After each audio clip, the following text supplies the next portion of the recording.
सच्ची गल कह गए सियाणे, जिस तन लगियां सो तन जाने। सच्ची गल कह गए सियाणे, जिस तन लगियां सो तन जाने। सुख जावे जे दुख वेले विच छा नहीं हुंदी, ओदे कोलों पुछ जिदे कोल मां नहीं हुंदी। ओदे कोलों पुछ जिदे कोल मां नहीं हुंदी। सच्ची गल कह गए सियाणे, जिस तन लगियां सो तन जाने। सच्ची गल कह गए सियाणे, जिस तन लगियां सो तन जाने। सच्ची गल कह गए सियाणे, जिस तन लगियां सो तन जाने।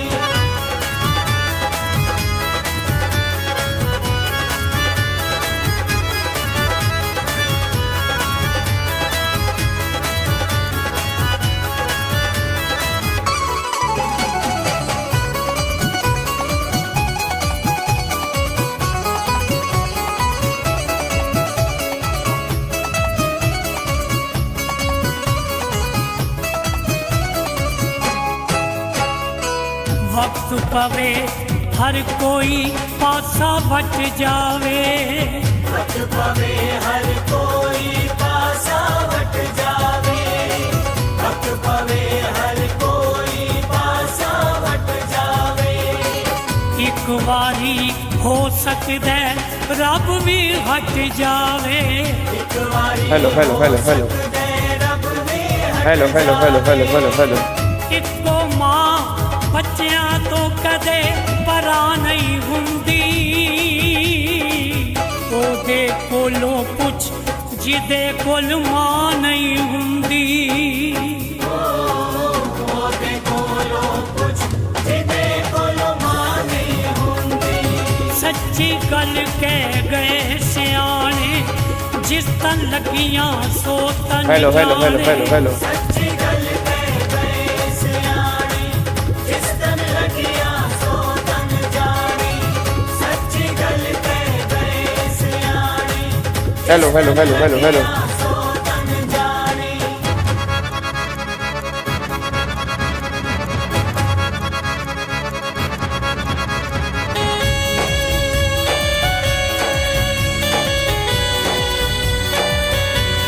Hello hello hello hello. चलो जी, वेरी गुड आफ्टरनून जी, क्या हाल चाल है? बढ़िया। कर दिया तो हर खुशी न्योछावर कर देंदी। कर दिया तो हर खुशी न्योछावर कर देंदी। कर दिया तो हर खुशी न्योछावर कर देंदी। मंगे पुत कलेजा हथ विच तर देंदी। मंगे पुत कलेजा हथ विच धर देंदी।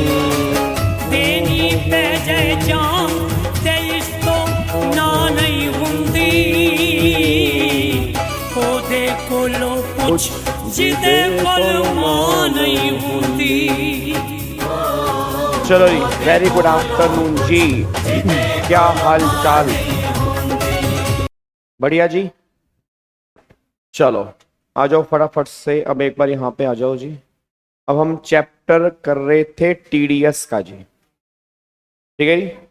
चैप्टर हम कर रहे थे टीडीएस का, और टीडीएस की क्लास हमारी अपनी तीसरी क्लास है आज हमारी, या चौथी क्लास है?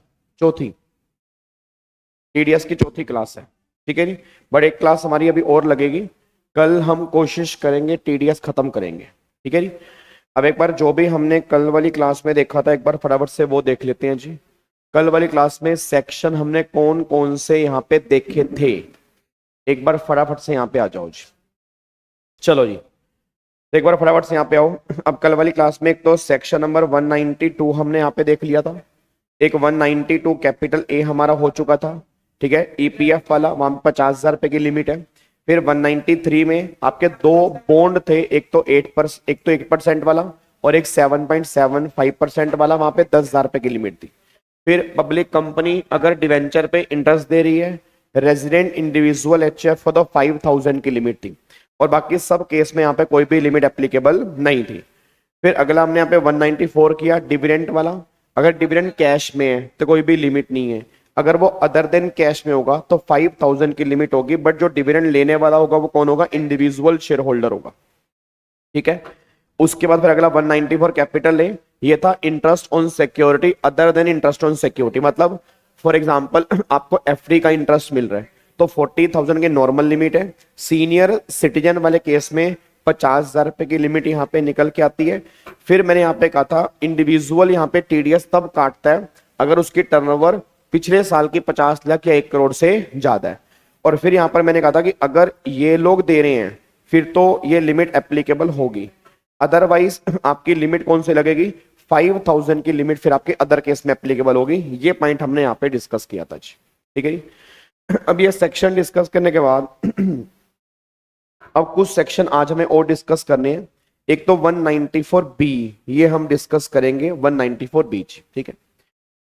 उसके बाद जो आज वाली क्लास में हमें एक डिस्कस करना है 194B के बाद हम एक डिस्कस करेंगे आपका सेक्शन नंबर 194BB, ये भी हम डिस्कस करेंगे 194BB। फिर एक सेक्शन हम यहाँ पे डिस्कस करेंगे 194C, ये भी हम डिस्कस करेंगे। और 194C भी इंपॉर्टेंट है, इसमें से भी बहुत बार क्वेश्चन बन चुका है 194C में से। उसके बाद फिर एक सेक्शन हम यहाँ पे डिस्कस करेंगे 194C के बाद 194D हम यहाँ पे देखेंगे, और एक 194DA हम यहाँ पे देखेंगे, और 194EE मैंने यहाँ पे काटा हुआ है, मतलब ये हमारे किसी काम का है नहीं है। और फिर एक सेक्शन यहाँ पे डिस्कस करेंगे 194G। ठीक है जी। अब एक बार स्टार्टिंग से लेके चलते हैं। तो सबसे पहला सेक्शन जो हम यहाँ पे देखने जा रहे हैं वो हमारा सेक्शन जो है वो 194B है जी। अब अगर मैं 194B की बात करूंगा ना तो 194B किसका है?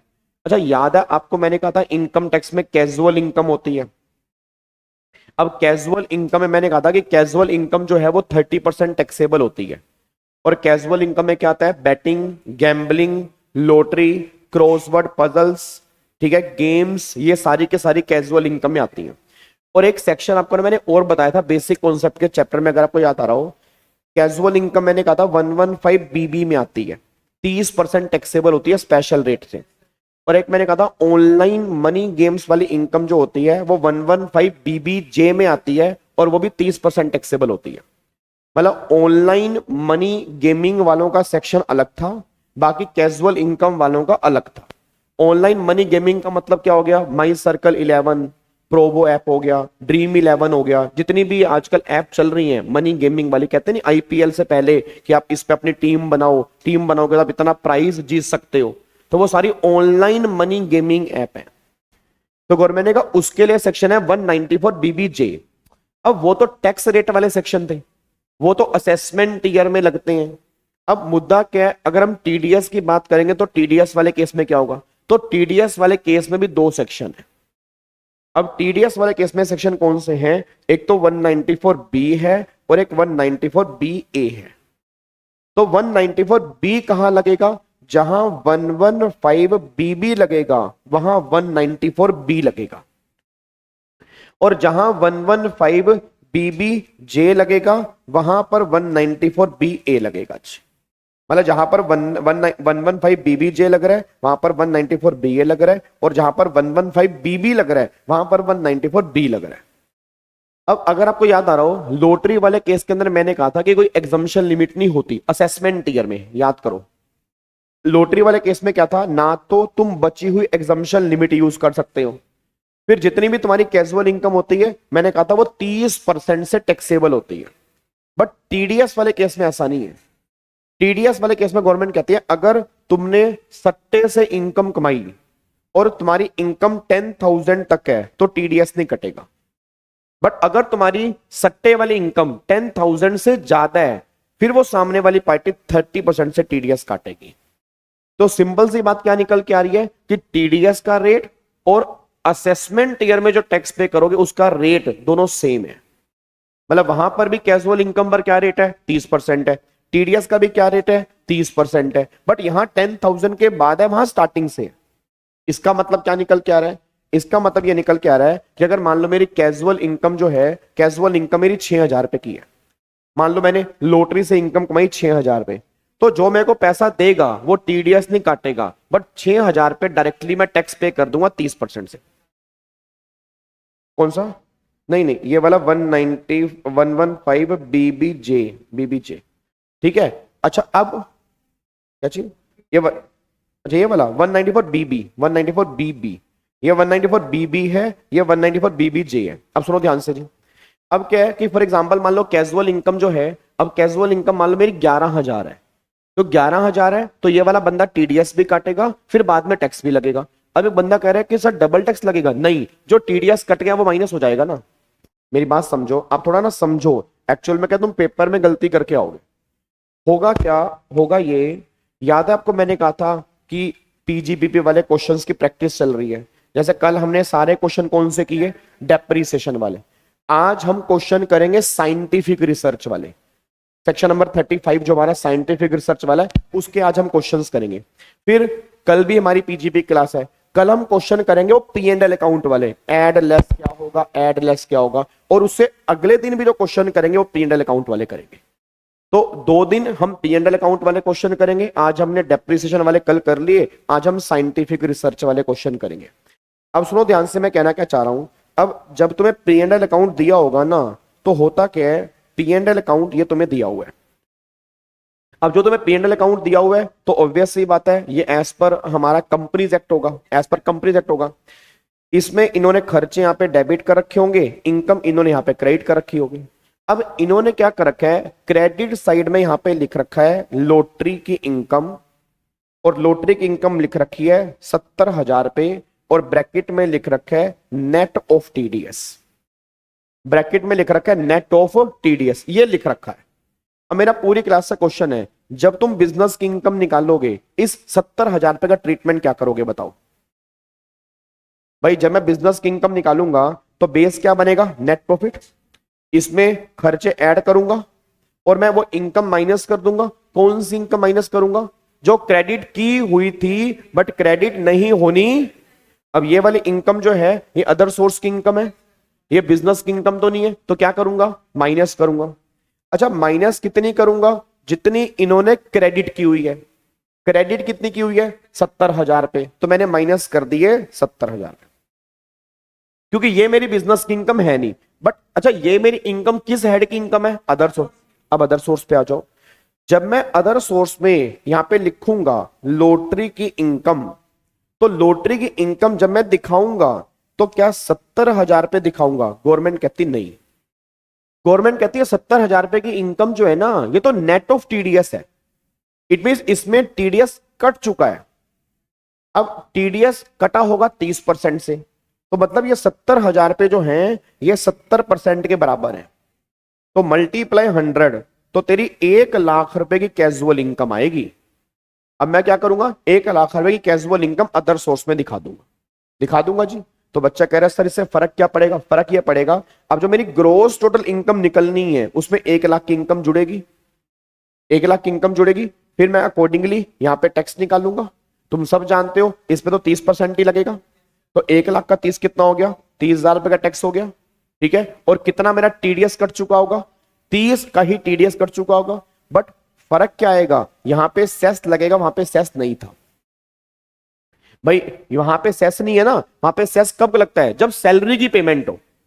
भाई आप सेस कब जोड़ते हो, जब पेमेंट किसकी हो, सैलरी। ये तो अदर देन सैलरी है, तो अदर देन सैलरी वाले केस में तो सेस हम जोड़ते ही नहीं है। तो मतलब क्या करेंगे, 30,000 पे 4% आप सेस जोड़ोगे तो 31,200, इसमें 30 तुम्हारा टीडीएस कट चुका होगा, तो 1,200 रुपए आपको नेट देने होंगे गवर्नमेंट को। ये कैलकुलेशन होती है। मैं इसलिए तुम्हें बता रहा हूं कि जब तुम्हें कोई पेमेंट के ब्रैकेट में लिखा हो ना नेट ऑफ टीडीएस, तो जब अपनी इनकम शो करोगे तो ग्रोस करके दिखाना उसको, क्योंकि बहुत सारी चीजें ऐसी होंगी जहां पे लिखा होगा नेट ऑफ टीडीएस, क्योंकि पेमेंट तो हमें टीडीएस कट के मिलती है ना। अब पेमेंट टीडीएस कट के मिलती है, बट जब हम इनकम में शो करते हैं तो पूरा शो करते हैं।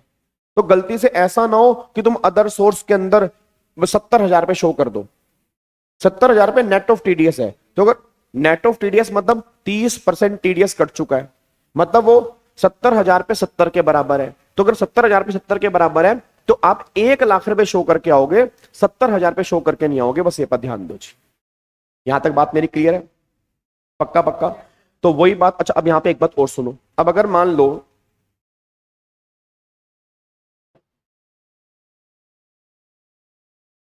माइनस करेंगे बस 70,000 पे, आपने 70 माइनस कर दिए क्योंकि 70,000 पे पीजीपी की इनकम ही नहीं है, अदर सोर्स की इनकम है, तो आपने हटा दिया इसको यहां से। ना ना, पीजीपी में टीडीएस का ट्रीटमेंट नहीं। उसने क्रेडिट कितना किया? 70 किया ना, तो 70 माइनस करेंगे, बस बात खत्म। अबे हाँ जी, हाँ आएगा। अगर मान लो आपका टैक्स ज्यादा, मान लो यहाँ पे कम टैक्स बन रहा है और कट तुम्हारा ज्यादा गया था, उस केस में रिफंड आ जाएगा जी। इसमें हाँ, मतलब अगर मान लो इसके अलावा और कोई इनकम नहीं है तो रिबेट मिल जाएगी। ठीक है, कैजुअल इनकम में से रिबेट मिल सकती है, बट बची हुई एग्जम्पशन लिमिट तुम यूज नहीं कर सकते। ठीक है, मैं सिर्फ तुम्हें समझा रहा हूं कि तुम्हें इनकम में कितना जोड़ना है। ठीक है, अब अगले पॉइंट पर आओ। मान लो क्या है, उसने बोला कैजुअल इनकम जो है ना वो 8,000 पे है। मैंने सैलरी वाले केस में सेस का ये बोला जो मैंने परसों भी बोला था कि जब तुम सैलरी देते हो तो उस पर जब टीडीएस काटते हो तो सेस जोड़ के काटते हो। क्यों काटते हो? क्योंकि सैलरी पर टीडीएस के रेट वही होते हैं जो एक्चुअल टैक्स होते हैं, तो वहां पर भी स्लैब रेट है, यहां पर भी स्लैब रेट है। तो गवर्नमेंट कहती है सैलरी के टाइम पे टीडीएस जब काटोगे तो सेस जोड़ देना। अदर देन सैलरी में जब टीडीएस काटते हो तो सेस नहीं जोड़ते हैं। ये पॉइंट मैंने आपको बताया था। अब मेरा मेन पॉइंट क्या है? मेन पॉइंट ये निकल के आ रहा है कि मान लो लॉटरी पर टीडीएस जो है वो 8,000 पे मान लो लॉटरी की इनकम है। अब 8,000 रुपए की लॉटरी की इनकम है, इसको अपने पीएनएल में क्रेडिट किया हुआ है। पहले मेरे को सारे बच्चे बताओ क्या इस पे टीडीएस कटेगा? क्यों नहीं कटेगा? 10,000 तक है तो टीडीएस तो कटेगा नहीं। अच्छा अब तुम क्या करोगे? पीजीपी की इनकम निकालते हो, उसको माइनस कर दोगे। अदर सोर्स में कितना जोड़ोगे? 8,000 ही जोड़ोगे, 8,000 ही जोड़ोगे, क्योंकि ये नेट ऑफ टीडीएस नहीं है, इसमें टीडीएस कटा ही क्यों नहीं कटा? क्योंकि कटना ही नहीं है, क्योंकि इनकम 10,000 तक है। बट अब टीडीएस नहीं कटा तो क्या मुझे इस पे टैक्स ही पे नहीं करना या टैक्स तो देना है? तो 8,000 रुपए का 30% निकाल दोगे, 2,400 रुपए प्लस में 4% सेस, इतना पे कर दोगे। इसमें से कोई टीडीएस माइनस नहीं करोगे क्योंकि टीडीएस कटा ही नहीं होगा। बस ये ध्यान देना।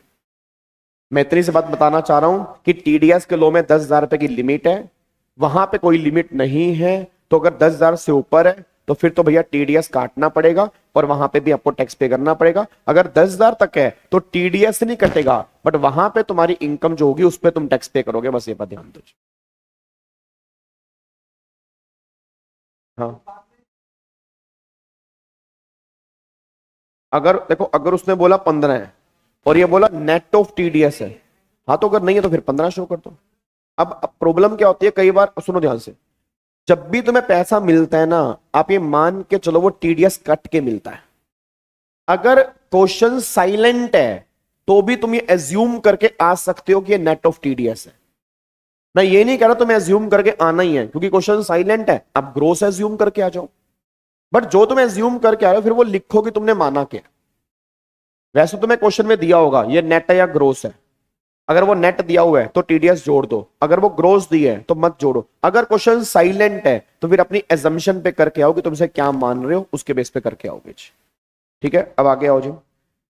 तो यहाँ पे 10,000 रुपए की लिमिट है, उसके बाद 30% टीडीएस कटेगा जी। ठीक है, चलो अब यहाँ पे 194BA, इसको एक बार हम इग्नोर कर रहे हैं, ऑनलाइन गेम्स वाले को। अब यहाँ पे आओ 194BB। अब यार है हॉर्स रेस वाला। अब हॉर्स रेस भी सेम है, जो आपने 194 ऊपर बी पढ़े ना, वही सेम 194BB है। हॉर्स रेस वाले केस के अंदर भी 10,000 रुपए की लिमिट है और 10,000 के बाद टीडीएस कटेगा 30% के रेट से, और इस पे टैक्स भी 30% ही है। ठीक है, तो बस रटने वाला बच्चा एक बात ध्यान दे, चाहे लॉटरी हो चाहे हॉर्स रेस हो, दोनों केस में 10,000 की लिमिट है टीडीएस की, और 10,000 के बाद टीडीएस कटेगा, 10,000 से पहले टीडीएस नहीं कटेगा। बस ये पर ध्यान दो। फिर यहां पे एक पॉइंट आ रहा है, ये आ रहा है 194C। इसको थोड़ा ध्यान देखना, ये 194C क्या है? आप सी से याद कर लो, सी से कॉन्ट्रैक्ट, सी से मतलब सी से कॉन्ट्रैक्टर।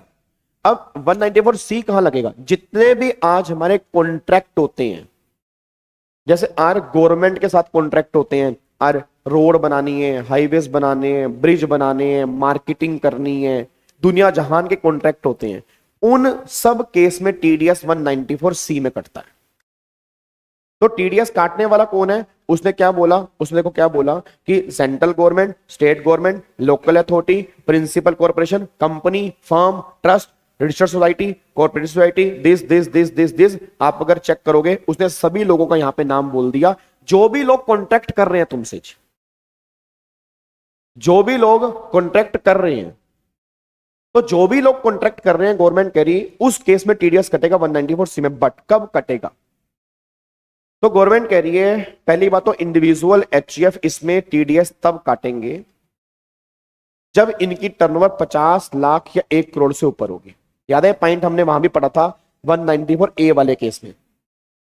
इट मींस अगर मान लो कोई कॉन्ट्रैक्ट किया इंडिविजुअल ने और उसकी टर्नओवर 50 लाख तक है या 1 करोड़ तक है तो उनको टीडीएस काटने की रिक्वायरमेंट नहीं, उनको टीडीएस नहीं। बाकी सब काट सकते हैं बट इंडिविजुअल एचएफ वाले केस में 50 लाख और 1 करोड़ रुपए की लिमिट एप्लीकेबल होगी। अगर उससे ऊपर है तो काटना, अगर वहां तक है तो नहीं काटना।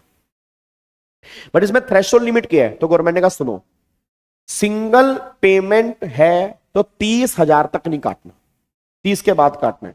बट एग्रीगेट वैल्यू जो है वो 1 लाख देखेंगे। नहीं समझे? जैसे मैंने क्या करना है, मैंने तुम्हें पेमेंट करनी है मान लो 1,20,000, तो मेरे को लगा 1,20,000 पेमेंट करनी है, अगर मैं इकट्ठी करूंगा तो टीडीएस कटेगा क्योंकि 1 लाख से ऊपर है। तो मैंने क्या किया 25, 25, 25, 25, 20। अब गवर्नमेंट ने क्या बोला एग्रीगेट कितनी हो गई? 1 लाख, टीडीएस कटेगा। सर ऐसे मान लो मुझे पेमेंट करनी है 90,000 तो 30, 30, 30 टीडीएस नहीं कटेगा। सिंगल पेमेंट 30,000 जहां एग्रीगेट 1 लाख से ऊपर हुआ टीडीएस काटना पड़ेगा। तो उसने को क्या लिखा है जी?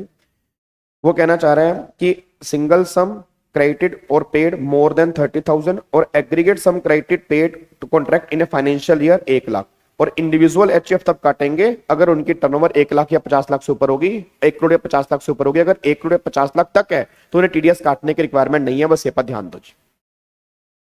बट यहां पे कुछ पॉइंट आपको, अच्छा कितने किस रेट से कटेगा? अगर आप पेमेंट कर रहे हो किसको?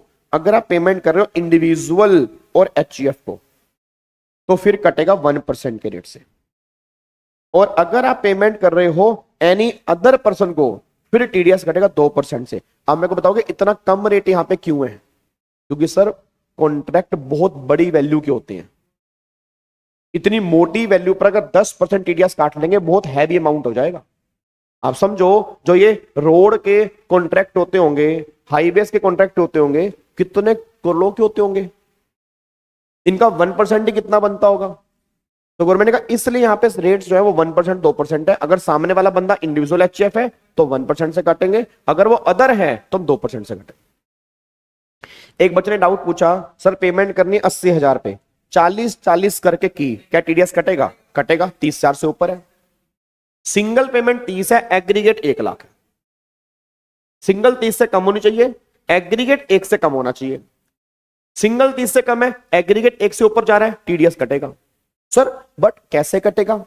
मैं कहा समझा नहीं सर। जैसे 25, 25, 25, 25, 20, तो अब जहां 25, 25 चल रहा है वहां तो नहीं कटा होगा, तो जब लास्ट वाली पेमेंट करोगे उसी में से तुम्हें सारा टीडीएस काटना पड़ेगा, क्योंकि बाकी तो तुम पे कर चुके हो ना, बाकी तो तुम पे कर चुके। सर मैंने लास्ट वाली पेमेंट की ही थोड़ी सी और इतना पैसा बचा ही नहीं टीडीएस काटने का, तो फिर आपको जमा करवाना पड़ेगा। और ये बात ध्यान दो, मतलब गवर्नमेंट कह रही है हमें टीडीएस चाहिए, ये बहानेबाजी नहीं चलेगी कि इतना मेरे पास पैसा ही नहीं बचा, सिंपल सी बात है।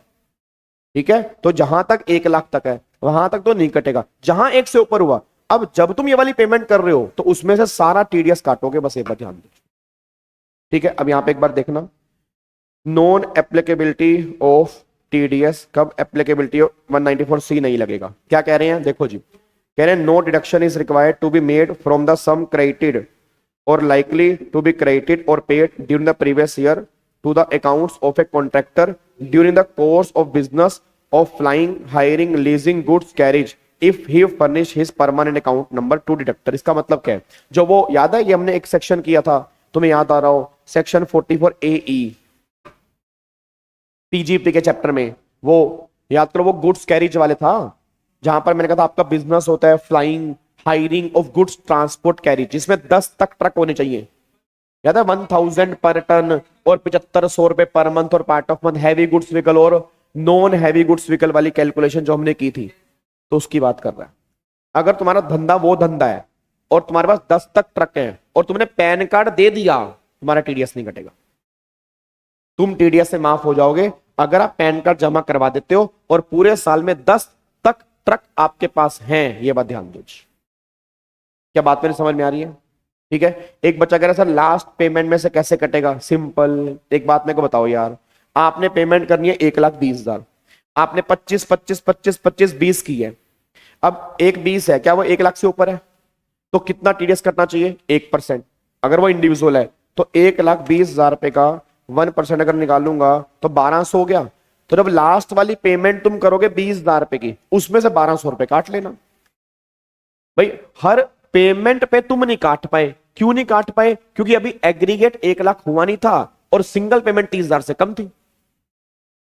अब जहां एग्रीगेट 1 लाख क्रॉस हुआ तो जितना टीडीएस है वो लास्ट वाली पेमेंट में से काट के जमा करवा दो, बात खत्म करो जी। क्या बात मेरी समझ में आ रही है जी? और उसके बाद एक और कोई टीडीएस नहीं कटेगा if contract is for personal purpose of individual HF. It means अगर कोई कॉन्ट्रैक्ट पर्सनल पर्पस के लिए, जैसे एग्जांपल देता हूं, अब हम फरीदाबाद में कंस्ट्रक्शन करवा रहे हैं, घर में की रिनोवेशन करवा रहे हैं, पर्सनल कॉन्ट्रैक्ट है, तो पर्सनल कॉन्ट्रैक्ट पे वो टीडीएस नहीं कटेगा। कॉन्ट्रैक्ट अगर बिजनेस का होगा तो टीडीएस की बात है। अगर तुम कोई पर्सनल रिनोवेशन करवा रहे हो, पर्सनल रिपेयर करवा रहे हो, कोई पर्सनल पर्पस के लिए तुमने कॉन्ट्रैक्ट की है, तो गवर्नमेंट करी उस केस में टीडीएस काटने की रिक्वायरमेंट नहीं है, बस ये पर ध्यान दो। और ये जो वैल्यू दी है ये ईयरली वैल्यू दी है, मंथली नहीं है, ईयरली। एक साल में 1 लाख की लिमिट है, उससे ऊपर होगा तो टीडीएस काटना पड़ेगा, बस ये पर ध्यान दो। क्या बात मेरी समझ में आ रही है?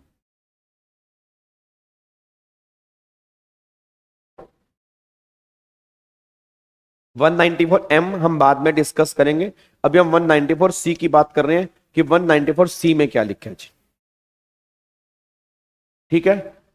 अब एक बार यहां पे आओ जी। अब देखो यहां पे ना क्या है कि अब कॉन्ट्रैक्ट में एक वर्ड है वर्क, मतलब काम होना चाहिए, तो काम में क्या नहीं आएगा? तो उसमें बोला work shall not include manufacturing और supplying a product according to the requirement or specification of a customer by using raw material purchased from a person other than such customer or associate of such customer as such a contract is a contract for sale। मतलब government ये बात कहना चाह रही है, अगर तुम किसी सामने वाले बंदे की स्पेसिफिकेशन से काम कर रहे हो और मटेरियल भी मान लो वहीं से आ रहा है, तो गवर्नमेंट कह रही है फिर वो कॉन्ट्रैक्ट नहीं है, फिर वो सेल है। फिर उसको देखो उसने क्या बोला, कह रहे वर्क में इंक्लूड नहीं करेंगे क्या? मैन्युफैक्चरिंग और supplying a product according to the requirement और specification of a customer by using raw material purchase from a person.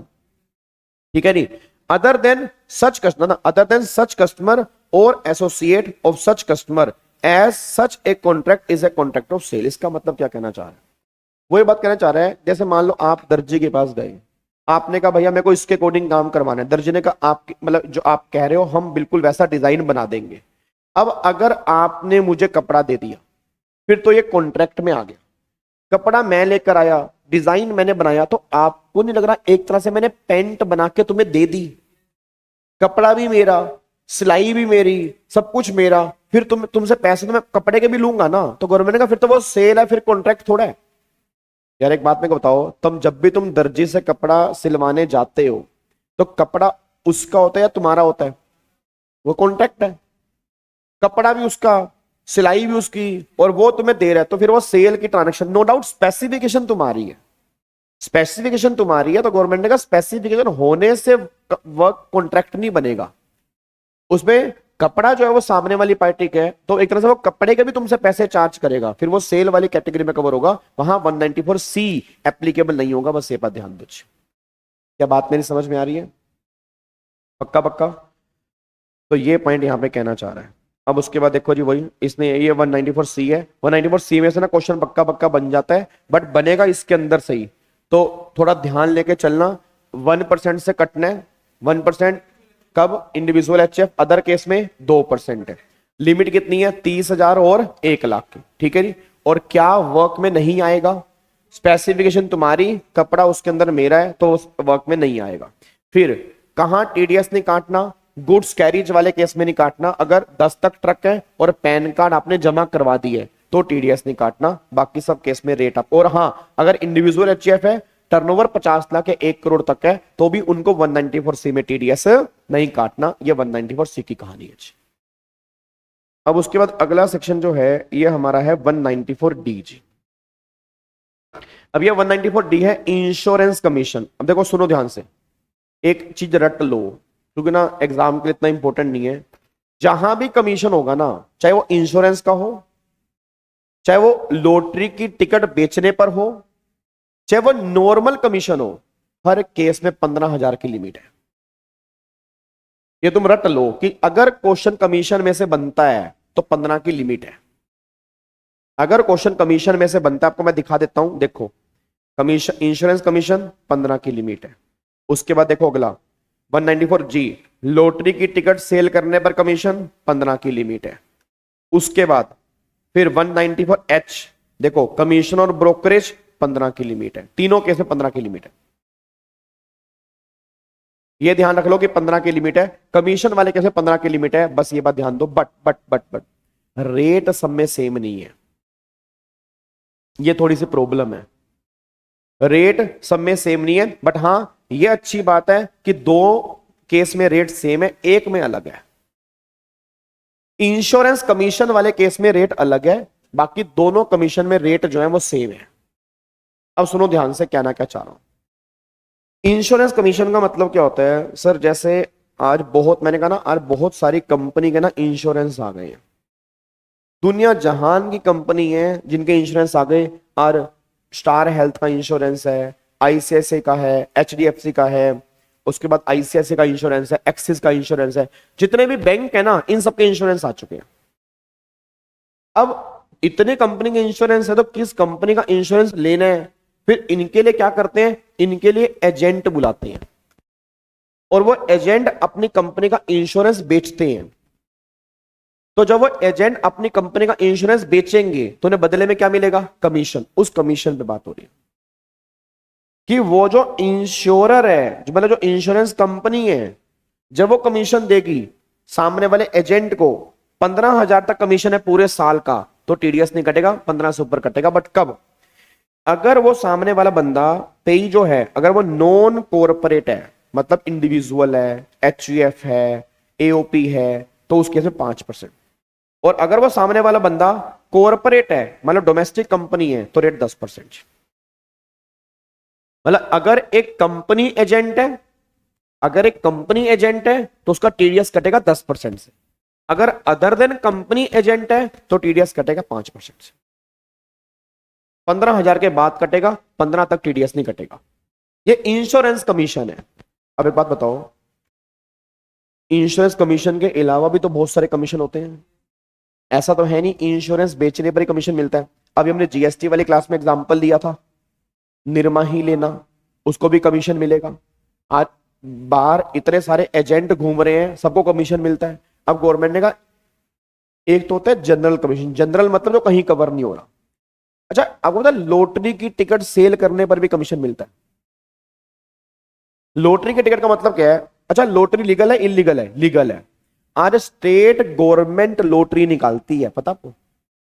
Diwali आने दो, हर स्टेट गवर्नमेंट लॉटरी निकालती है। और सबसे ज्यादा लॉटरी कौन निकालती है? पंजाब स्टेट और महाराष्ट्र। ये दोनों स्टेट इतनी लॉटरी निकालती है ना। अच्छा, अब लॉटरी निकालती हैं तो आप लॉटरी परचेस कर सकते हो, बट प्रॉब्लम क्या है, लोगों को पता कैसे लगेगा लॉटरी निकली है? उसके लिए गवर्नमेंट अपॉइंट करती है एजेंट। एजेंट कहते हैं ठीक है हम लॉटरी बेचेंगे, हमें क्या मिलेगी? कमीशन। उस कमीशन पर टीडीएस जो कटेगा वो आपका आएगा 194G के अंदर। देखो, commission on sale of lottery की टिकट। अब यहां पे ध्यान रखना, 15,000 रुपए की लिमिट है और 15,000 के बाद टीडीएस रेट है 5%। बढ़िया, 5% है 30 सितंबर 24। अगर 1 अक्टूबर 24 या उसके बाद कमीशन दी है तो रेट 2%। मतलब जितना कमीशन जो है 30 सितंबर तक दिया तो उस पर टीडीएस कटेगा 5% से। जो कमीशन 1 अक्टूबर से देनी स्टार्ट की है उस पे टीडीएस जो कटेगा वो 2% से कटेगा। लिमिट 15,000 रुपए की ही है, बस ये पर ध्यान दो। ये अमेंडमेंट है, पहले यहां पे 5% ही था, अब यहां पे। अच्छा प्रॉब्लम क्या है, आपका जो एग्जाम है ना बड़ा खतरनाक है इस बार का। रीजन क्योंकि यहां पे डेट्स याद करनी पड़ रही है। जिनके अगली बार अटेम्प्ट होंगे ना, अगली बार का मतलब इस साल में जिसके अटेम्प्ट है उनका तो खतरा है। अगली बार जिनके होंगे उनको डेट याद नहीं करनी ना। क्यों? क्योंकि तब तो नया लो ही लगेगा। प्रॉब्लम क्या आ गई? प्रॉब्लम ये आ गई हमारे एग्जाम में प्रीवियस ईयर 24-25 आ गया और ये सारी अमेंडमेंट 24-25 की हैं और आई बीच बीच में है, इसलिए डेट का पंगा हो गया और पेपर में वो पूछेगा। क्योंकि एग्जामिनर को तो बेस्ट तरीका मिल गया बच्चे को फेल करने का, क्योंकि कैपिटल गेन में भी 23 जुलाई की डेट है। फिर एक पॉइंट था बायबैक वाला, जहां पे बायबैक को डीम डिविडेंड मानते हैं, वो 1 अक्टूबर 24 के बाद था और यहां पर भी 1 अक्टूबर 24 के बाद की बात हो रही है। तो कहना क्या चाह रहा हूं कि अब डेट ध्यान देना बहुत इंपॉर्टेंट है और यही सबसे बड़ा रीजन है, क्योंकि यहां तक ओल्ड लो फिर नया लो। अब जिनके एग्जाम मान लो अगले साल होंगे 2026 में होंगे, 2026 हो गया ना अगला, हाँ 26 में होंगे, तो उनके एग्जाम में क्या लगेगा? फाइनेंस एक्ट 25 लगेगा, तो नया लो लगेगा। उनके लिए प्रीवियस ईयर कौन सा है? 25-26, तो उनको तो पढ़ना ही 2% है, उनको ये 2 रेट पढ़ना ही नहीं है। ये तुम्हें 2 रेट पढ़ने पड़ रहे हैं, बस ये बात ध्यान दो। बच्चा कह रहा है सर अगली बार एग्जाम दे दूं क्या? अगली बार का मतलब 2026 में देना, नालायक। बट इतना कुछ झंझट है नहीं है वैसे, ठीक है, बट मैं तुम्हें बता रहा हूं कि वो यहां से तुम्हारी टेस्टिंग कर सकता है। तो टीडीएस वाले केस में 30 सितंबर तक 5% है, उसके बाद जो रेट हो गया वो कितने परसेंट हो गया? वो 2% हो गया। अच्छा अब सेम रेट है नॉर्मल कमीशन पे। अब गवर्नमेंट कह रही अगर कमीशन कहीं कवर नहीं हो रही तो फिर सारी कमीशन जो है वो 194H में है। जितनी नॉर्मल कमीशन है, जितनी भी नॉर्मल कमीशन है, सारी नॉर्मल कमीशन जो है ना, सारी के सारी नॉर्मल कमीशन जो है वो सब तुम्हारी 194H में आती है। वही यहां भी रेट सेम है, 15,000 तक नहीं है, फिर 5% 30 सितंबर तक, और फिर उसके बाद कितना हो गया? 2% हो गया जी। ये पॉइंट यहां पे निकल के आता है। और बस एक पॉइंट यहां पे और ध्यान देना पड़ेगा, यहां पे इंडिविजुअल एचएफ टीडीएस नहीं काटेंगे अगर उनकी टर्नओवर 50 लाख या 1 करोड़ तक है। अगर वो 50 लाख 1 करोड़ से ऊपर है तभी टीडीएस काटेंगे, नहीं तो नहीं काटेंगे। बट ये सिर्फ 194G में है, आप सॉरी 194H में है, आप चेक करो 194G में ऐसा कहीं नहीं था, 194D में ऐसा कहीं नहीं था। अच्छा मैंने कोशिश की है, ये जो लिमिट है ना 50 लाख वाली, ये किस किस सेक्शन में है, तो मैंने यहां पे ना लिखने की कोशिश की है। यहां पे 194C में है, H में है, H अभी हमने पढ़ा ना, H में है। एक और सेक्शन भी था हमने पढ़ा था 194A, देखो I में है, J में है, उसके बाद 194A में है, 194R में है और 194IB में है। इन सेक्शन में ये लिखा हुआ है कि इंडिविजुअल एचएफ टीडीएस नहीं काटेंगे अगर उनकी टर्नओवर 50 लाख 1 करोड़ तक है, अगर उससे ऊपर है तो काटेंगे। बाकी किसी भी सेक्शन में ऐसा नहीं लिखा, मतलब बाकी सब सेक्शन में इंडिविजुअल एचएफ भी टीडीएस काट सकते हैं। एक बार चेक कर लेना इसमें कुछ गलती ना हो बस। आईबी नहीं, इंडिविजुअल एचएफ की बात कर रहा हूं मैं, उसमें इंडिविजुअल एचएफ वाला पॉइंट लिखा हुआ है नहीं लिखा हुआ। एक बार ऐसा करना, ये चेक करना, सेक्शन खोल के देखो क्या हर सेक्शन में इंडिविजुअल एचएफ वाला पॉइंट लिखा हुआ है। ये सेक्शन है, कहीं नहीं सी में भी लिखा हुआ है, मतलब मैं कह रहा हूं देख लो, कहीं ऐसा ना हो मेरे से कोई गलती हो गई हो। 194C में है, अभी तो मैंने पढ़ा है। 194H में है, H में कमीशन वाला, एस तो कमीशन वाला है ना, अभी तो हमने पढ़ा है, उसमें भी है। 194I देखना रेंट वाला, उसमें भी है। 194J देखो, J में है ना, अदर देन इंडिविजुअल एचएफ है। 194A देख लो, 194A में भी है, अभी हमने interest on other than interest on security पढ़ा। 194R देखना, आर होगा लास्ट में होगा शायद, आर है, आर में है। 194IB आई बी होगा, उसमें है, ठीक है। तो अब इसको याद कर लो तुम, मतलब इसको याद कैसे कर लो, जैसे चीज आ रही इब, या जैसे मर्जी कर लो, मुझे फर्क नहीं पड़ता, करना है बस। चीज आ रही इब, इब अब नहीं, फिर तुम ए भी लिख दोगे, इब भी करना पड़ेगा, ठीक है ना। जैसे तुम नॉर्मल अपने दोस्तों के साथ क्या बोलते, देख भाई चीज आ रही है, ऐसे कई बार बोलते हो, लैंग्वेज तुम यूज करते हो, मेरे को पता है, तो चीज आ रही है भाई, ठीक है। मतलब आप गर्ल्स नहीं, ये लड़के यूज करते हैं, ठीक है। ये आप क्या यूज करोगे, ये यूज करते हैं भाई, चीज आ रही है भाई। तो चीज आ रही इब, हाँ देखो इनको याद भी हो गया, इनको पहले चार तो याद ही नहीं करने पड़े, आ रही इब देखना पड़ा बस, तुम्हें पहले चार भी याद करने पड़ रहे, तो तुम्हारे लिए थोड़ा मुश्किल टास्क है। तो चीज आ रही इब, तो चीज का मतलब CHIJARIB, बट ऐसे याद करने से कुछ नहीं हो, पता भी उसमें ही लिखा क्या है। सेक्शन तुम याद करके बैठ गए, तो मैंने बताया उसके अंदर है क्या, तो फायदा ही क्या उसका। जैसे सी में, सी से याद कर लो, सी से कॉन्ट्रैक्ट, H कमीशन, एस से कमीशन, थोड़ा शॉर्ट में लिख सकते हो, H कमीशन।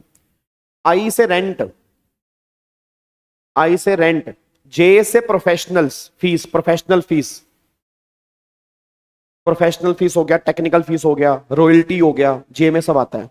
ए से इंटरेस्ट ऑन एफडी या डिपॉजिट का इंटरेस्ट। आर में परक्यूजिट्स, आर में परक्यूजिट्स, और आई बी में रेंट आता है, आई बी में रेंट आता है, आई बी के अंदर भी रेंट आता है, ये वाला 194 क्यू तो मैंने लिखा ही नहीं यहां पे। आज कल गर्ल्स भी हमें चीज कहती हैं, तो ये नेहा ही कह रही, अच्छा नेहा कह रही है आजकल गर्ल्स भी करने लगी हैं सर ये, ओ माय गॉड। नेहा लड़की लड़की की दुश्मन बनती हुई वो कह रही है लड़कियां भी बोलती हैं देख बहन चीज आ रही है, ओ माय गॉड। तो फिर तो तुम्हें याद ही हो गया होगा ये तो मैं तो वैसे ही समझ रहा था कि लड़कियों को दिक्कत होगी, बट जे में प्रोफेशनल, प्रोफेशनल फीस हो गया, टेक्निकल फीस हो गया, और रॉयल्टी हो गया, ये सब कुछ जे में आता है, ठीक है। अच्छा इन सब में तुम्हें क्या याद करना है, इन सब में तुम्हें याद करना है कि अगर इंडिविजुअल एचयूएफ की पिछले साल की टर्नओवर 50 लाख तक है, अगर वो प्रोफेशनल है, 1 करोड़ तक है अगर वो बिजनेसमैन है, तो वो इस सेक्शन में टीडीएस नहीं काट सकते। बट अगर उनकी टर्नओवर इस लिमिट से ज्यादा है तब वो टीडीएस काट सकते हैं, और इनको छोड़ के बाकी जितने भी सेक्शन है सब केस में इंडिविजुअल एचयूएफ भी टीडीएस काट सकते हैं, अगर उसमें स्पेसिफिकली उसको रोका ना हो, ठीक है जी। हमारी छोरियां छोरों तो कम थोड़ा है, हाँ ठीक है जी, बिल्कुल ठीक है जी। अब इधर देखो ध्यान से, हम इस मुद्दे पे बहस नहीं कर रहे कि कौन कम है, हम बहस कर रहे हैं कि याद होना चाहिए बस, ठीक है। चलो तो अब एक बार यहां पे आ जाओ जी, हम यहां पे थे 194 डी हमारा ए हो गया, ये हमारा 194 एच हो गया। अब यहां पे आ जाओ 194 आई, ये इंपॉर्टेंट है, ये इंपॉर्टेंट है, ये इंपॉर्टेंट है, सुनो जी। लाइव वाले बच्चे इधर ध्यान दें, इस टॉपिक से उतरे, हम इधर आए। शिवम कह रहा है सर आजकल लड़के सेफ नहीं है, हाँ तो सूट डाल के घुमा कर फिर, नालायक, सेफ हो जाएगा तू। तेरे को कौन कुछ कह रहा है बे, लड़के सेफ नहीं है, खतरा हो रहा है इसको। इधर सुनो ध्यान से, कोई सेफ है कौन सेफ नहीं है, डिस्कशन हमारा उसका नहीं है, मुद्दा किसका चल रहा है, टीडीएस कटेगा या नहीं कटेगा, ठीक है। तो 194 आई जो है वो रेंट है। अच्छा 194 आई जो है वो रेंट है। अब रेंट वाले केस में क्या है, गवर्नमेंट कह रही अगर रेंट पूरे साल का 2,40,000 रुपए तक है तो आपको टीडीएस नहीं काटना, और अगर पूरे साल का रेंट 2,40,000 से ज्यादा है उस केस में टीडीएस काटना चाहिए। पूरे साल की बात कर रहा हूं।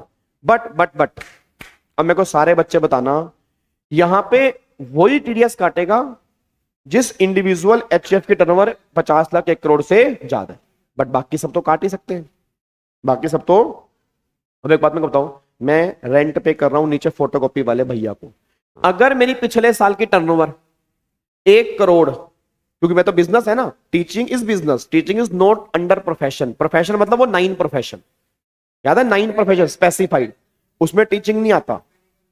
तो मेरे लिए टर्नओवर 1 करोड़ की है, तो अगर मेरी टर्नओवर 1 करोड़ तक है तो मैं टीडीएस नहीं काटूंगा।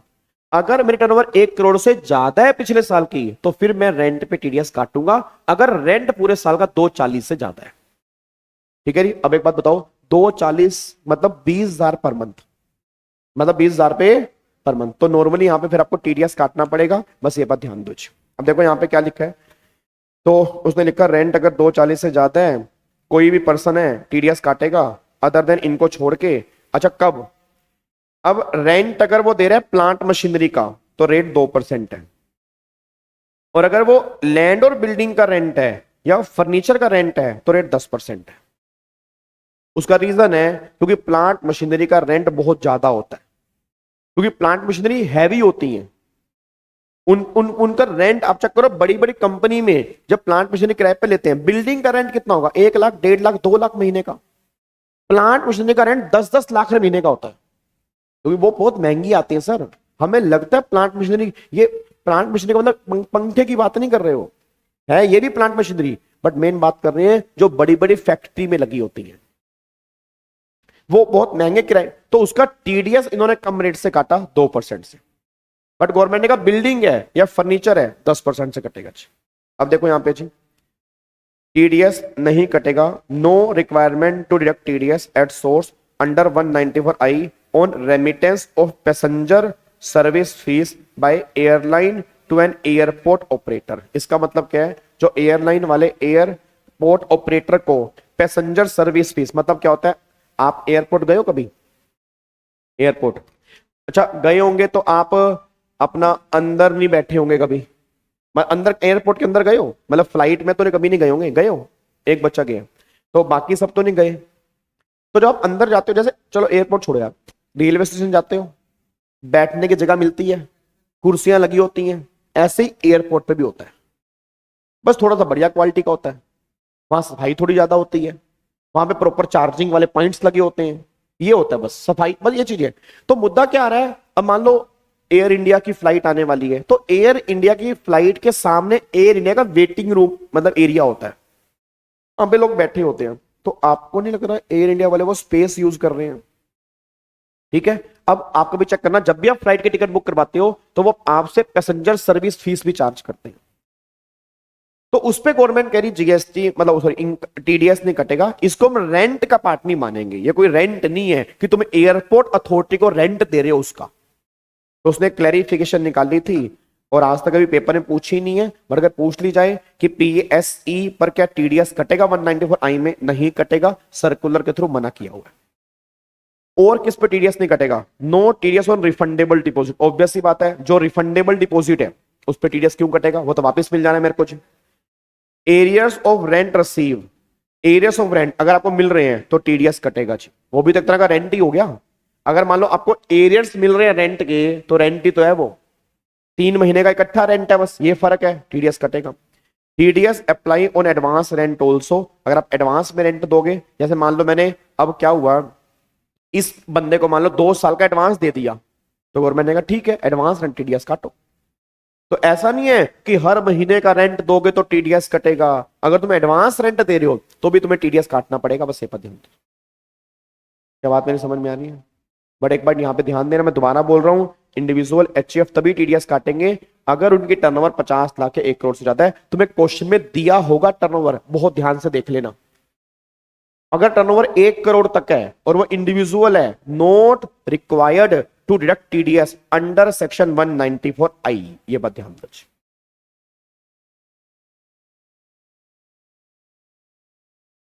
जिसमें हाँ लिखा था उसने 1 करोड़ तक है, 50 लाख तक है, तो है नहीं नहीं 1 करोड़ तक और 50 लाख तक है तो नहीं काटेगा, उसने बोला ना अदर देन,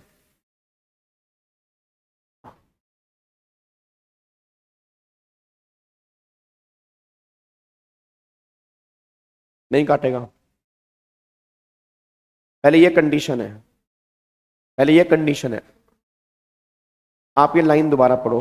वो कह रहा है कोई भी पर्सन, एनी पर्सन टीडीएस काटेगा अदर देन, इसको छोड़कर, किसको छोड़कर, जिसकी टर्नओवर 1 करोड़ तक है या 50 लाख तक है। तो मतलब ये नहीं काटेंगे ना, अदर देन में है ना वो। उसने बोला सब काटेंगे इनको छोड़कर।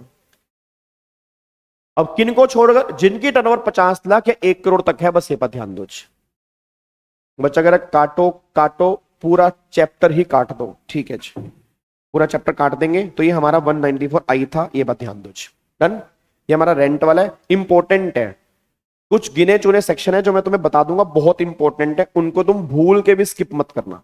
जैसे 194I उसमें से एक है, 194J उसमें से एक है, आगे आएगा 194A इंटरेस्ट वाला उसमें से एक है। उसके बाद 194 एक आएगा रेंट वाला आएगा, यहां पे एक 194IA, ये भी इंपॉर्टेंट है। मैंने इस पे इंपॉर्टेंट मार्क नहीं किया हुआ, बट ये पेपर के अंदर बन चुका है। हाँ, ये IB, ये वाला ये भी इंपॉर्टेंट है। तो मैं गिने चुने तुम्हें ना 5-6 सेक्शन बता दूंगा, वो ही नहीं करने, पढ़ने सब है। वो कब पढ़ने हैं? जब तुम पेपर से एक दिन पहले या पेपर देने जा ही रहे हो, हाय तौबा इतना बड़ा चैप्टर कैसे पढ़ूं, तो वो 5-6 पढ़ लेना। मैं कह रहा हूं अगर 5 नंबर का क्वेश्चन बना, 2-3 पॉइंट भी उसमें कवर हो गए तो 3 नंबर तो पक्के होंगे, ठीक है। और बाकी जो 2 पॉइंट हैं अगर याद हारे हैं तो अच्छी बात है, नहीं तो कोई बात नहीं। कम से कम 5 नंबर 0 की बजाय 3 नंबर भी अच्छे होते हैं, ठीक है। तो मैं तुम्हें जो 5-6 सेक्शन बताऊंगा ना, उसमें वो तुम्हें 2-3 क्वेश्चन पूछ ही लेगा। अब यहां पे आ जाओ, एक आ रहा है 194IA। ये 194IA पता क्या है? ये 194IA है 50C, याद है 50C? 50C याद है? बोलो क्या था उसमें? अगर stamp duty value sale price के 110% से ज्यादा होती है तो स्टैंप ड्यूटी वैल्यू को सेल प्राइस मान लेते हैं। अब मेरा क्वेश्चन है, ये सेक्शन कहता है कि आपने इमूवेबल प्रॉपर्टी ट्रांसफर की है। मैंने घर बेचा, ध्यान सुनना, मैंने घर बेचा 40 लाख का, स्टैंप ड्यूटी वैल्यू 45 लाख है। पहले सुन लो, मैंने घर बेचा 40 का, स्टैंप ड्यूटी 45 लाख है, तो आप मुझे कितने रुपए पे करेंगे? 40, क्योंकि दिखाए कितने हैं? 40। 5 लाख कैश में होंगे। तो गवर्नमेंट ने कहा उस केस में टीडीएस नहीं काटोगे तुम। वो कह रहे हैं payment on transfer of immovable property other than agriculture land, but कब कब? अगर वैल्यू 50 लाख और मोर है, कंसीडरेशन फॉर ट्रांसफर और स्टैंप ड्यूटी वैल्यू यहां पे आएगा, इसमें ध्यान, अच्छा यहां पे हायर है, यहां पे कंसीडरेशन और स्टैंप ड्यूटी वैल्यू, मतलब इन दोनों में से कोई भी एक अगर 50 लाख या उससे ज्यादा है तभी टीडीएस कटेगा। नहीं समझे? जैसे एग्जांपल देता हूं, मैंने मान लो बिल्डिंग सेल की 40 लाख, लिखना हो लिख लेना, एसडीवी 45 लाख, टीडीएस क्रॉस नहीं कटेगा। बिल्डिंग सेल की 48 लाख, एसडीवी 55 लाख, टीडीएस कटेगा, क्योंकि एक 50 लाख या उससे ऊपर हो चुकी है। बिल्डिंग सेल की 52 लाख, एसडीवी 60 लाख, टीडीएस कटेगा। अब मुद्दा आ रहा है टीडीएस कटेगा किस वैल्यू पे कटेगा? तो उसने बोला कंसीडरेशन और stamp duty whichever is higher, जो हायर है तो इसमें इस वैल्यू पर और इसमें इस वैल्यू पर। देखो लिखा है ना, टीडीएस कटेगा एसडीवी और consideration whichever is higher value पे कटेगा, हायर वैल्यू पे। जो भी हायर वैल्यू होगी, कंसीडरेशन, देखो उसने बोला कंसीडरेशन और एसडीवी इनमें से जो हायर, कितना कटेगा? 1% के रेट से कटेगा। आप मेरे को बोलोगे 1% इतना कम रेट क्यों है? क्योंकि वैल्यू कितनी ज्यादा है, वैल्यू कितनी ज्यादा है। 70 लाख का 1% पता कितना बनता है? 70 लाख का 1% अगर मैं निकालूंगा तो अगर आप चेक करोगे कितना आ रहा है, 70,000 रुपए का टीडीएस आ रहा है भाई साहब। कितना ज्यादा टीडीएस है। क्या बात मेरी समझ में आ रही है? कह रही तो गवर्नमेंट ने बोला अगर इनमें से कोई एक हायर है 50 लाख से ऊपर टीडीएस काटना पड़ेगा, और किस वैल्यू का? जो इन दोनों में से हायर होगी ना उस वैल्यू का टीडीएस काटना पड़ेगा। बस ये पर ध्यान दो। क्लियर है? तो टीडीएस कब नहीं कटेगा? जब दोनों की दोनों वैल्यू 50 लाख से कम होंगी। प्रॉब्लम पता क्या है? पहले क्या होता था, पहले यहां पे लिखा हुआ था कंसीडरेशन 50 से ज्यादा होना चाहिए। अब लोग क्या करते होंगे, कंसीडरेशन 50 से कम रखते थे, थोड़ा सा टीडीएस कटता ही नहीं था। एसडीवी ज्यादा होती थी, तो गवर्नमेंट ने कहा अब एसडीवी और कंसीडरेशन में जो भी 50 से ऊपर होगी ना टीडीएस कटेगा, और हायर वैल्यू का कटेगा।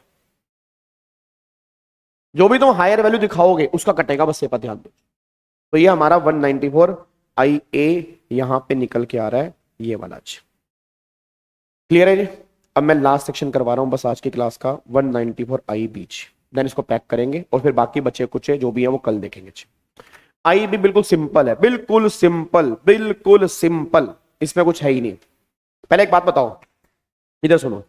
अभी हमने 194 आई किया था, आई तो किया होगा, भूल गए अब तो थोड़ी देर पहले किया था ना वो, तो याद है? आई रेंट वाला। अरे रेंट कितना होना चाहिए? 2,40,000 तक टीडीएस नहीं कटेगा। 2,40,000 से ऊपर है तो टीडीएस कटेगा। ठीक है ना? प्लांट मशीनरी वाले केस में 2% और लैंड और फर्नीचर वाले केस में 10%। अच्छा, कौन टीडीएस नहीं काटेगा?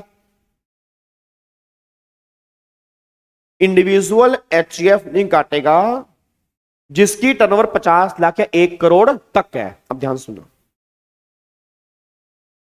मैं फोटोकॉपी वाले भैया को हर महीने का 1 लाख रुपए किराया देता हूं, ऑनलाइन किराया।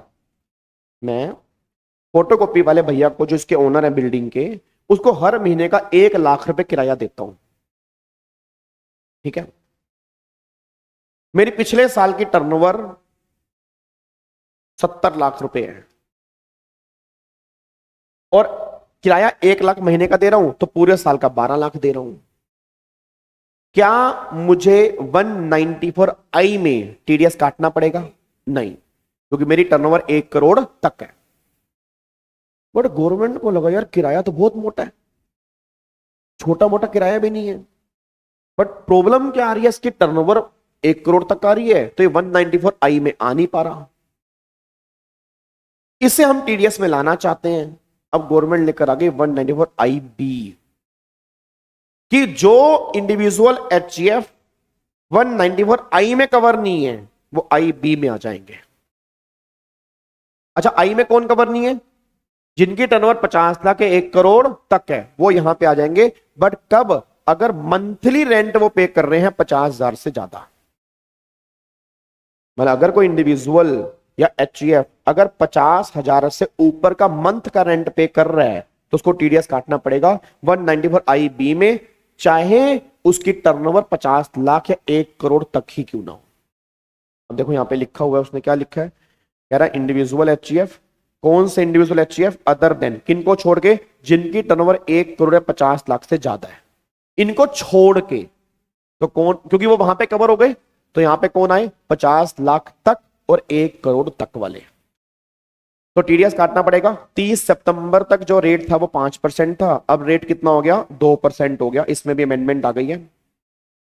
ठीक है जी? अब देखो यहाँ पे टीडीएस, यहाँ पे देखना आप ध्यान से कब काटना है। At the time of credit of rent for the last month of the previous year और the last month of the tenancy if property is vacant due. मतलब पता कब काटना है? इकट्ठा काटना है टीडीएस, मंथली बेस पे नहीं काटना। साल का जो लास्ट महीने है मार्च का, जब उस टाइम पे तुम रेंट पे करोगे तब काटना, पूरे साल का इकट्ठा, अलग अलग नहीं काटना। ये पॉइंट भी इंपॉर्टेंट है। हर केस में वो काटना होता है, मंथली बेस पे काटना होता है, बट इसमें ऐसा नहीं है। तो देखो ध्यान से पढ़ना, कह रहा है at the time of credit of rent for the last month of the previous year. जो प्रीवियस ईयर का लास्ट मंथ होगा, मतलब मार्च के महीने में पूरी वैल्यू। सर अगर मेरी टेनेंसी फरवरी में खत्म हो रही है, मैं छोड़ रहा हूं तो फरवरी में काटो, उसने आगे लिखा तो है, और the last month of the tenancy, अगर तुम्हारी प्रॉपर्टी बीच में वेकेट हो रही है, अगर मार्च से पहले वेकेट हो रही है तो वहां से काट लो, अगर मार्च के आगे जा रही है तो मार्च में काटना पड़ेगा। ये बात ध्यान दो, ये पॉइंट यहां पे निकल के आ रहा है और ये इंपॉर्टेंट है आपके एग्जाम के पॉइंट ऑफ व्यू से के लिए। क्या बात समझ में आ रही है? नहीं आ रही? अब आपने एक काम करना है, बस ये पूरे प्रोविजन दोबारा से पढ़ने हैं, देखो तभी याद होंगे। सर सॉल्यूशन यही है, मैं तुम्हें बोल रहा हूं, तुम हाँ हाँ कर रहे हो, तुम्हें अभी समझ में आ रहा है। मेन मुद्दा है, मैंने क्या कहा था, 3 दिन के बाद क्या, वो सबसे मेन मुद्दा है। मैंने आपको पहले भी कहा था समझ में तो आ ही जाएगा, समझने की दिक्कत नहीं है, मेरा 3 दिन के बाद क्या, बस ये प्रॉब्लम वाली बात है जी। यस पल्लवी एग्रीगेट वैल्यू है जी। यस हर्ष देख सकते हो, कोई दिक्कत नहीं है। ठीक है चलो इसको लॉक कर दूं, तो फिर बाकी कल बचा कुचा चैप्टर हम खत्म करेंगे जी। कल बचा कुचा चैप्टर जो है हम अपना खत्म करेंगे, और बाकी अपना फिर हम मिलेंगे कल वाली क्लास में। अच्छा रात को मिल रहे हैं, आज रात को कितने बजे मिल रहे हैं? 9 बजे पीजीबी के क्वेश्चन के लिए। बाकी मिलते हैं कल 12:30 बजे जीएसटी के लिए, सेम टाइम सेम जगह। ओके जी, bye bye, tata, thank you so much, जय हिंद, God bless you, love you all, bye bye जी। पूरी वैल्यू पे कटेगा जी, पूरी वैल्यू पे टीडीएस कटेगा।